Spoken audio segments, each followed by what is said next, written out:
Welcome back to Pete for President. This video is on voting fraud and election tampering. My personal opinion, yes, the system is rigged. Yes, things happened.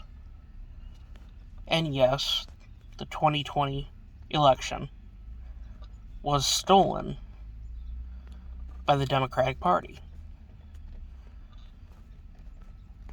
That's what I believe. That's my opinion. There is proof in some states where illegal votes have been found. Several thousand votes with the same address in Wisconsin, for example, with the same phone number. Those would have flipped at least one seat for Wisconsin.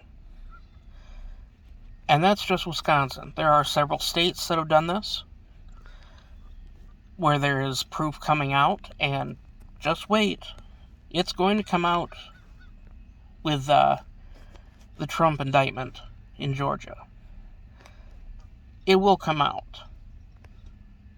All this evidence of election tampering and voter fraud. Personally, how do we fix this? My thoughts on fixing the election system.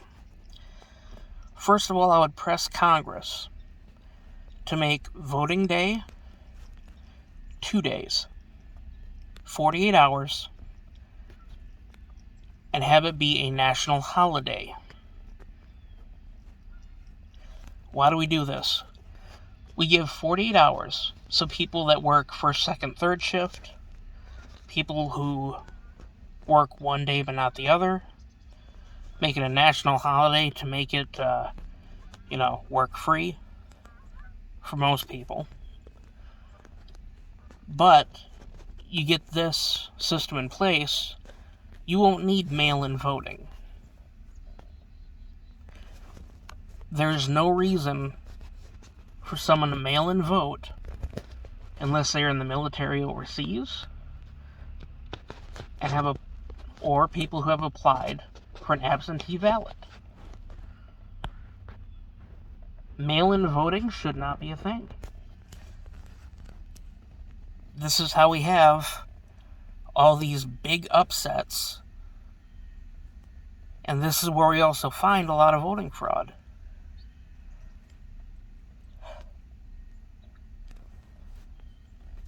We need to go through all the rosters.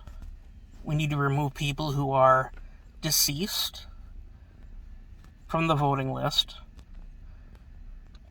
Registered voters, we should have a system in place across the country. Citizens are the only ones that should vote.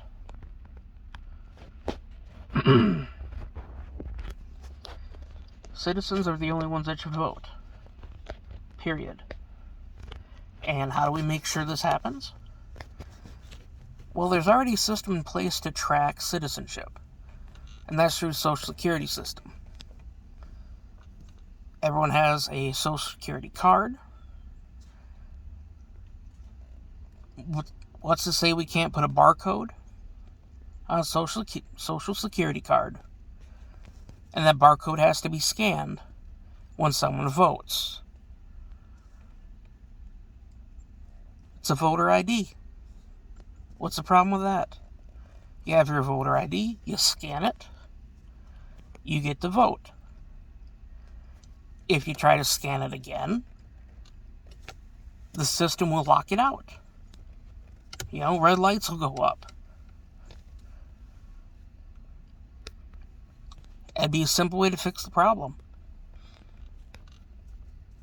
But that's just my opinion.